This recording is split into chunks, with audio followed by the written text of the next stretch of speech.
नाज़रीन, हैदराबाद लिए चलेंगे आपको, जहां पर इलेक्शन की तैयारी जोर शोर से जारी है। 8 फरवरी को होने वाले इलेक्शन में जहां मुख्तलिफ जमातें और उम्मीदवार कामयाबी के लिए पुरुम्मीद दिखाई दे रहे हैं, और दूसरी तरफ इलेक्शन में हिस्सा लेने वाली जमातें और उम्मीदवार अपने इलाके में इलेक्शन मुहिम को तेज रखे हुए हैं। हैदराबाद की आवाम की क्या राय है, बता रहे हैं हैदराबाद से राना हम्बल अपनी इस रिपोर्ट में।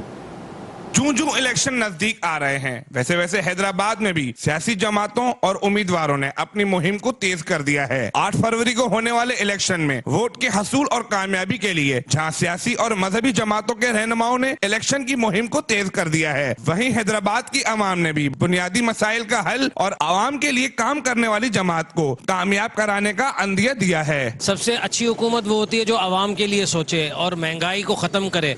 आवाम का बुनियादी मसला इस वक्त पाकिस्तान में सबसे बड़ा मुआशी तंगी है, वो तभी खत्म होगी जब आवाम के नुमाइंदे जो है आवाम की के लिए सोचेंगे। हम आए ऐसे मुसीबत में तो फिर बच्चे भूखे मर रहे हैं, तो हम वोट किसी को दे? जो हमारा ख्याल कोई नहीं करेगा तो हम किसी का क्या करें?